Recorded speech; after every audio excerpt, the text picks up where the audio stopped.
젖어버린 조각 맞추듯이 우리 이야기를 맞춰가고 어딘가 비어있던 내 맘속에 자리하고 있는 비스. 난 너란 걸 그냥 한눈에 알아보았어.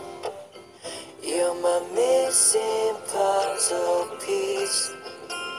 드디어 맞춰진 조각 있던 맘의 상처까지 가득 채워줘. 넌 어느새 내 전부가 됐어. My missing puzzle piece.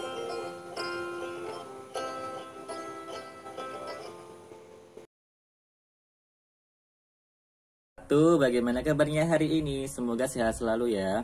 Oke, tadi sudah melihat tampilan video sebelumnya yang lagi hits kini ya, Korea gitu ya. Zaman sekarang anak-anak muda suka Korea gitu. Nah, kira-kira mereka tuh maksudnya ras apa ya? Apakah sama dengan kita orang-orang Indonesia gitu? Oke, untuk pertemuan kali ini kita akan membahas jenis dan ciri manusia modern dunia dan Indonesia. Dan nanti kita akan membahas tentang manusia modern.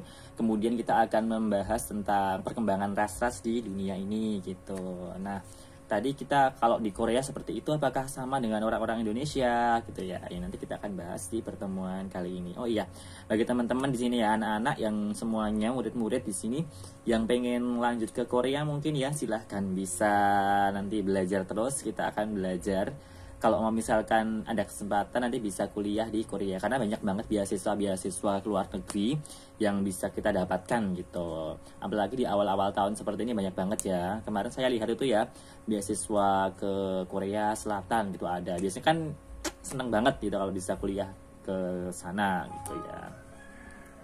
Oke, langsung saja kita yang pertama kita akan membahas tentang ini manusia Cro-Magnon. Jadi kita akan membahas tentang manusia modern dulu ya. Kalau kemarin ini kita udah membahas tentang manusia purba. Manusia purba jenisnya apa, seperti apa, kenapa kok disebut sebagai manusia purba. Nah, silahkan tonton video sebelumnya ya. Kali ini kita akan membahas tentang manusia Cro-Magnon, yaitu masuk jenis manusia modern. Jadi manusia Cro-Magnon ini termasuk awal mula adanya manusia modern atau manusia jenis Homo sapiens sapiens. Jadi termasuk manusia kinian ya, manusia cerdas. Nah, manusia Cro-Magnon ini dikenal pula dengan Homo sapiens Cro-Magnonensis, ditemukan di Perancis Selatan. Nah, kurang lebih 40.000 tahun yang lalu gitu. Ini tengkoraknya ini tengkoraknya tinggi dan dengan atap membundar, tonjolan tulang kening telah hilang, dahinya vertikal, dan volume otak mencapai 1400 cc. Bentuk muka datar tanpa ada penonjolan pada bagian mulut karena rahang dan giginya telah menyusut ukurannya. Nah, gambarnya seperti ini. Jadi emang terlihat banget bentuk manusia modernnya ya di sini ya. Seperti itu. Nih, kemudian uniknya manusia Homo sapiens sapiens ini itu tuh hadir secara bersamaan. Nah, awal mulanya itu manusia Cro-Magnon ini sebagai awal mula jenis Homo sapiens sapiens sekitar 40.000 tahun yang lalu. Jadi sekitar tahun 40.000 tahun itu mulai muncul jenis manusia modern serempak di berbagai wilayah dunia gitu ya. Nah, uniknya itu dia itu hadir dengan perbedaan yang sangat mencolok sekali dengan manusia purba sebelumnya. Dan bahkan manusia jenis Homo sapiens sapiens ini pun mendesak populasi manusia purba sebelumnya gitu, dan mulai muncullah di berbagai daerah gitu. Uniknya seperti itu. Nah, selain manusia jenis Cro-Magnon ini, apalagi tahu manusia modern itu. Nah, di Indonesia pun juga ada. Kita udah belajar di sejarah Indonesia ya, yaitu jenis manusia Homo wajakensis. Nah, Homo wajakensis ini termasuk juga manusia modern ya.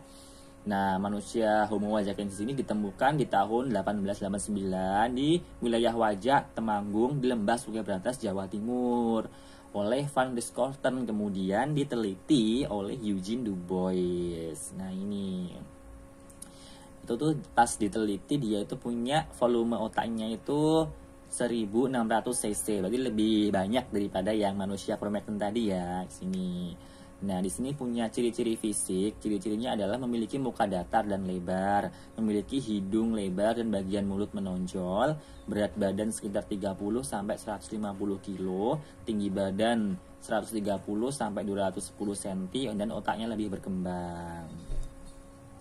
Nah, manusia Homo wajakensis ini punya persamaan dengan penduduk di aborigin Australia, sehingga diperkirakan bahwa Homo wajakensis ini merupakan manusia modern tapi jenis ras Australoid. Nah, selain itu manusia Homo wajakensis ini juga punya persamaan dengan manusia Nias di Sarawak dan manusia Tambon di Palawan, Filipina.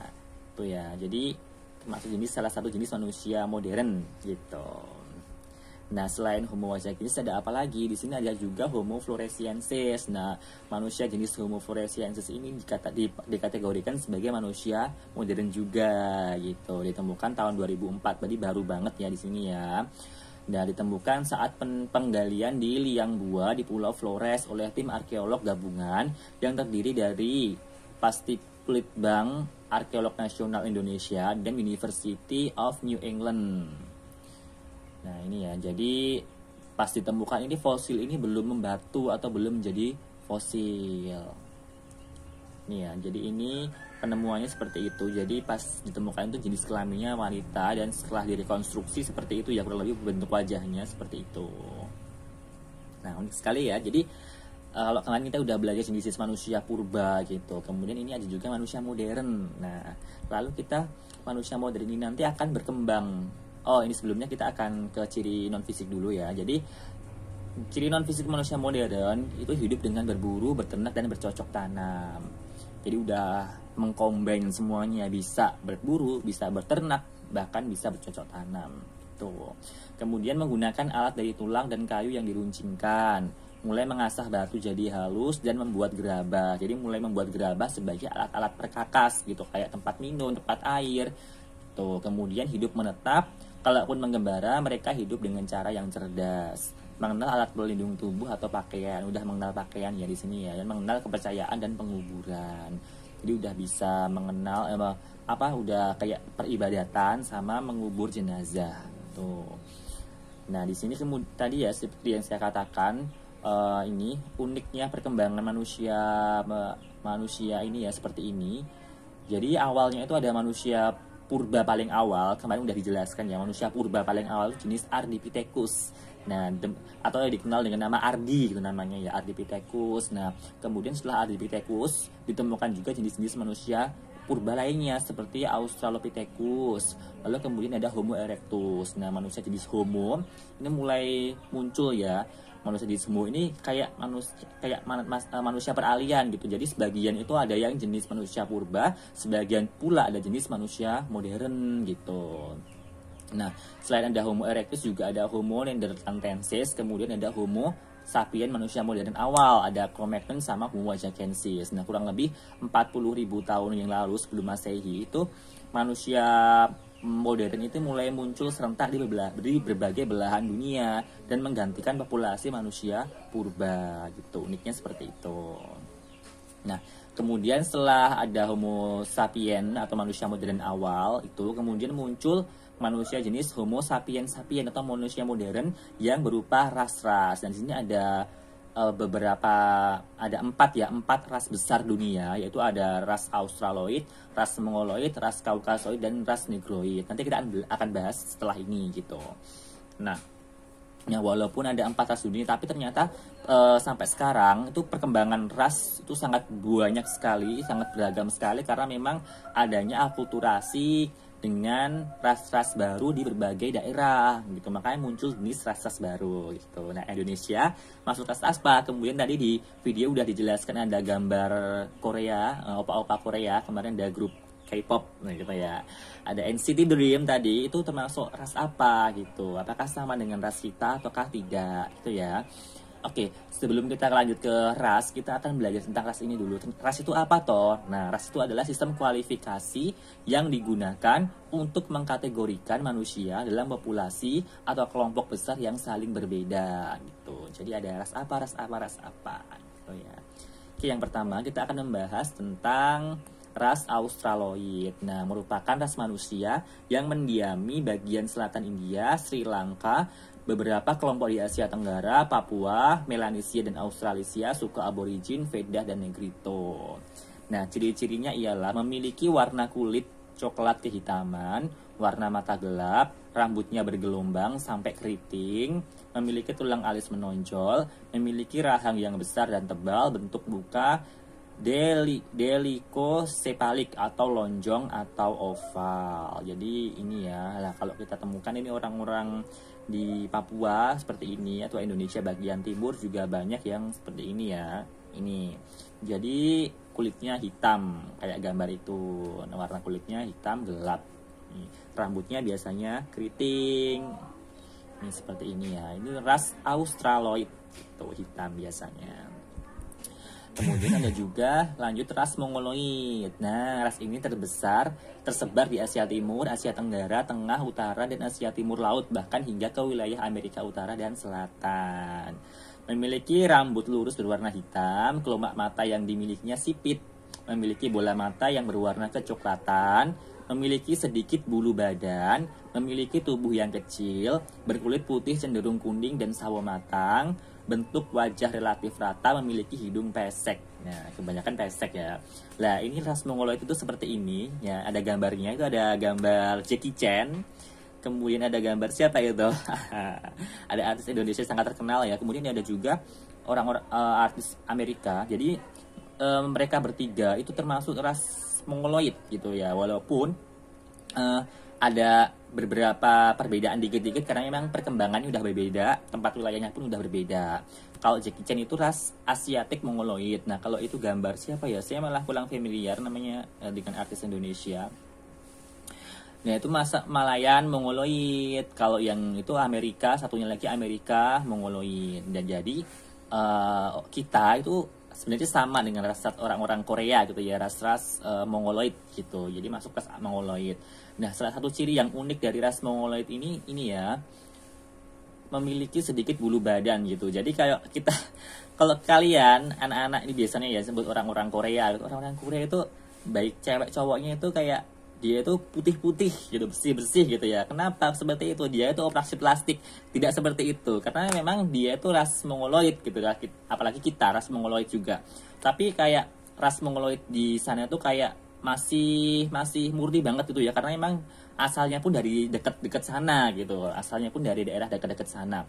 Jadi mereka termasuk ras Mongoloid, jadi sehingga struktur tubuhnya ini putih dan ini putih dan sangat jarang sekali bulu badannya, termasuk jenggot, kumis itu sangat jarang sekali gitu. Jadi ya seperti itu. Jadi tidak dikatakan operasi plastik, itu bukan ya, karena memang rasnya seperti itu. Nah, tuh. Nah, kalau di Indonesia udah banyak percampuran dengan orang-orang Melayu, bahkan bercampuran dengan suku-suku yang lainnya. Jadi agak berbeda dengan orang-orang di Asia. Apalagi iklim dan cuacanya pun juga mempengaruhi keadaan badan kita gitu. Itu ya. Seperti itu. Jadi jangan salah persepsi, kita termakan oleh hoax-hoax yang tidak benar kalau kita belum tahu ilmunya. Tuh. Nih ya, jadi kayak ini orangnya termasuk cenderung putih, tidak seperti dengan ras sebelumnya. Jadi termasuk kulitnya berwarna putih gitu hingga kecoklatan. Terus bola matanya berwarna kecoklatan. Nah, ini kalau gambar ceweknya itu gambarnya cantik juga ya, anak kecilnya lucu. Lanjut, ras Mongoloid. Selanjutnya adalah ras Negroid. Nah, merupakan ras manusia yang sebagian besar menghuni benua Afrika serta turunannya banyak mendiami Amerika Utara, Amerika Selatan, Eropa, dan Timur Tengah. Gambarnya seperti ini ya, udah ada gambarnya seperti itu. Jadi hampir mirip dengan ras Australoid tadi. Ciri-cirinya ini adalah kulitnya hitam, rambut keriting dan kasar, rongga hidung luas dan bulat, memiliki bendungan atau sengau hidung, jadi agak ini ya. Kemudian tidak memiliki bendungan atau sengau hidung, di itu gambarnya. Kemudian wajah yang menonjol di bagian rahang dan mulut, bentuk orbit mata persegi atau persegi panjang, memiliki gigi besar dan kuat, bibirnya tebal. Ini seperti itu gambarnya ya. Kemudian selanjutnya ada ras Kaukasoid. Nah, ras Kaukasoid ini merupakan ras manusia yang diperkirakan berasal dari pegunungan Kaukakus di Eropa serta banyak mendiami bagian Eropa, Afrika Timur, Timur Tengah, Pakistan, dan India Utara gitu. Nah, memiliki kulit putih dan dermis paling sedikit dari ras lainnya kecuali di India. Hidungnya mancung, memiliki rambut berwarna coklat hingga pirang, memiliki mulut kecil, sudut wajah antara 100 derajat sampai 90 derajat, kemudian memiliki wajah lonjong dan virus, kelopak mata yang lurus. Ini ya ras Kaukasoid. Nah, ini ras Kaukasoid di berbagai daerah beda-beda banget ya ini ya perkembangannya ya ini ya seperti itu. Karena emang udah ada percampuran di berbagai daerah, percampuran dengan ini beda-beda banget ya gambarnya seperti ini karena perkembangannya udah beda. Oke, lanjut kita ke ras khusus. Jadi ini ya, jadi adalah ras yang tidak termasuk dalam kelompok ras-ras yang ada tadi di atas. Nah, kelompok ras ini tidak mengalami penyebaran yang luas karena hambatan berupa isolasi geografis. Jadi karena mereka tidak menyebar ke berbagai daerah, akhirnya ras khusus tapi jumlahnya cuma sedikit sekali.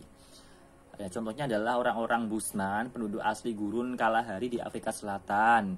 Kemudian orang Bedoid, penduduk asli daerah pedalaman Sri Lanka. Orang Ainu, itu penduduk asli Karafuro dan Hokkaido, Jepang. Nah, di Indonesia, orang Bedoid masih dapat ditemukan di wilayah pedalaman Sulawesi Selatan. Ini. Jadi beberapa ras-ras khusus yang berkembangnya sedikit sekali karena memang adanya keadaan geografis yang tidak memungkinkan mereka untuk pergi mengelana ke tempat lain gitu. Jadi ras khusus nih ya, seperti itu. Paham ya? Oke, mungkin selesai hari ini ya. Jadi apa yang saya sampaikan tadi semoga bermanfaat untuk kita semua. Silahkan nanti dipelajari untuk materi-materinya karena ini materinya udah selesai ya, bab pertama selesai. Nanti silahkan videonya bisa dilihat kembali, video ini maupun video sebelumnya. Jika ada yang ditanyakan silahkan nanti ditanyakan. Dan mungkin bukunya bisa dibaca juga ya, buku-buku referensi baik buku sekolah maupun buku-buku referensi lainnya. Jika ada pertanyaan-pertanyaan bisa ditanyakan kembali. Sekarang kita lanjut ke forum diskusi ya. Jika ada pertanyaan-pertanyaan silahkan dilanjutkan di kolom komentar maupun di forum diskusi kelas masing-masing. Ya, cukup sekian hari ini. Semoga bermanfaat. Wassalamualaikum.